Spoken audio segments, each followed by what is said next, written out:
Hi there. Well, we are back in the front seat again with another installment of my Thanksgiving devotion series entitled aptly From the Front Seat. Thank you to all of you who shared words of appreciation and blessing in what I shared last week. It's gratifying to know that in some small way I may have inspired.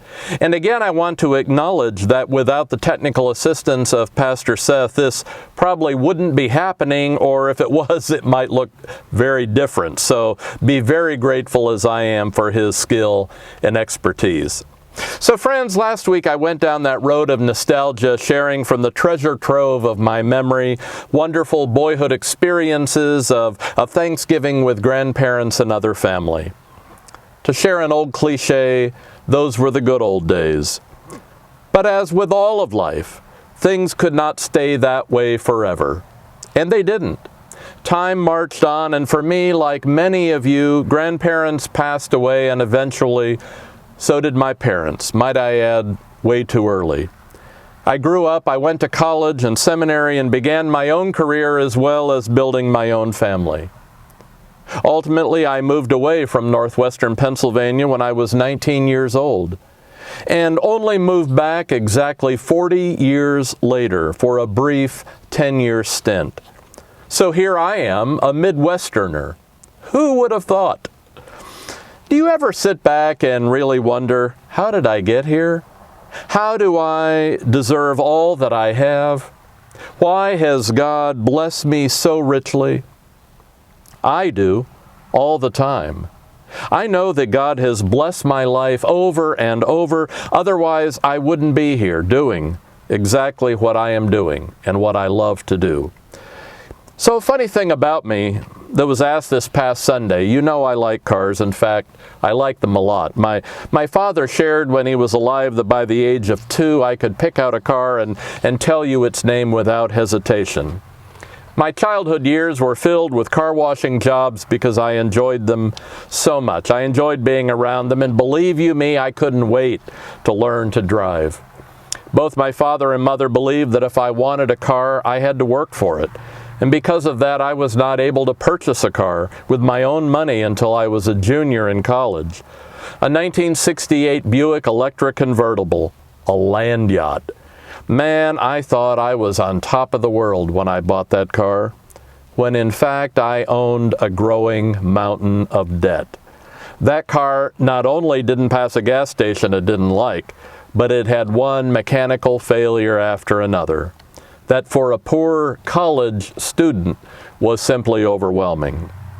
I kept that car for several years though, and in fact it moved me from Florida to Texas to start seminary. And it ended up paying the hospital bill for my firstborn when I was forced to sell it. So Jeffrey, when I look at you, I see my old brown Electra. Yeah, just kidding. But you know I was blessed through it all, and upon arriving at Bright Divinity School in the late summer of 1979, I was given the opportunity of serving 2 small student churches out in West Texas. This was all new ground for a northwestern Pennsylvania kid.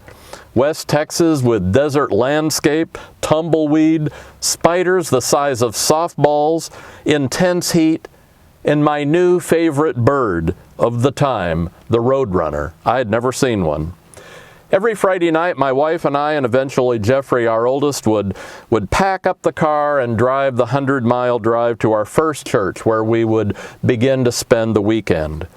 We started out staying at a church member's home in their guest room, but when Jeffrey was born, they decided that we needed our own place. And so they purchased a used mobile home and they parked it behind the church. Sunday mornings were fun as we raced to the other church, which was 18 miles north, a little town called Archer City. You might have seen the Last Picture Show movie. Well, that's the town it was filmed in. I led worship there and then got in the car and raced back to preach at the church where our home was. Following worship there, we would eat lunch, generally at Dairy Queen, or in the home of a parishioner, and then head 18 miles back north to visit church members or do hospital visits, then drive the 18 miles back, spend the night, and then get in the car on Monday mornings and drive back to Fort Worth. We did that for 3 years. What a world of experiences our family had.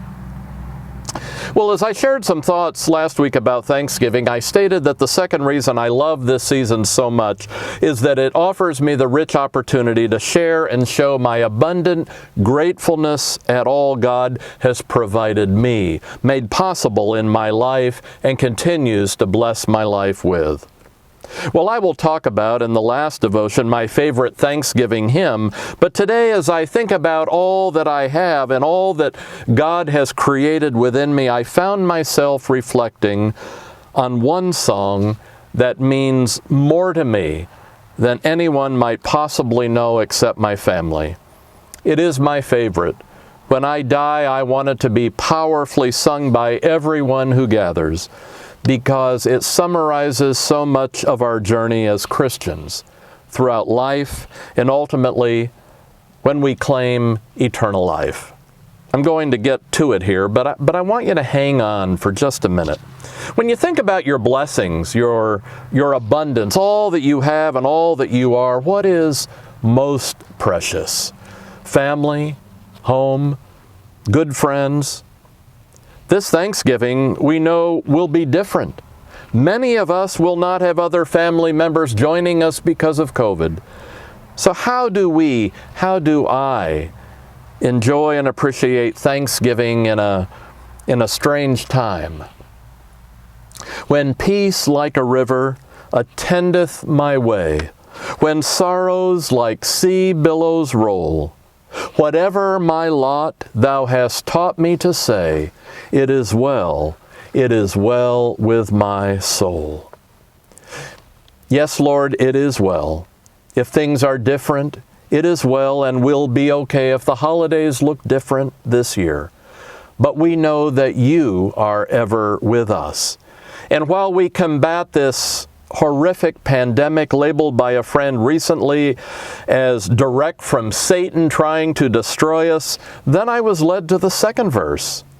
Though Satan should buffet, though trials should come, let this blessed assurance control, that Christ has regarded my helpless estate and has shed his own blood for my soul. It is well with my soul. It is well with my soul. That's right, I can't do anything about it except take care, be concerned, and pray fervently in this season of Thanksgiving, that we express our deepest gratitude to a beneficent God. Friends, let us take every opportunity to offer thanksgiving and praise for all that we have and all that we are. You know, reflecting a bit, and not that I was alive because I wasn't, I have to believe that life was a lot simpler in 1938 when this Buick was built.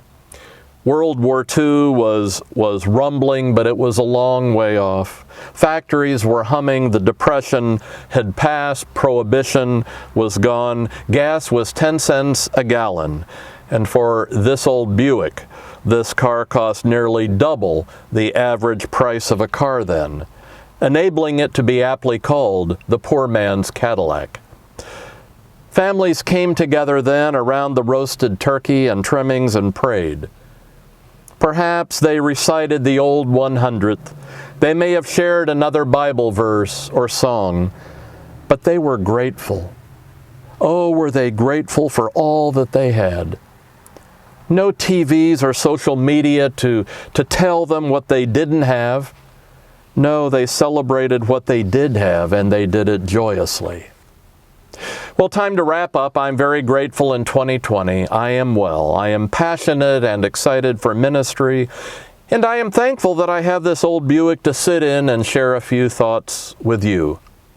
Yep, I still miss that old brown Buick convertible, but I will take my precious son every day, any day over it. And those hours and hours and miles of traveling to my student churches every weekend, and here I am living next door to First Christian Church Troy, just a few steps. Well, could life get any better? See you next week.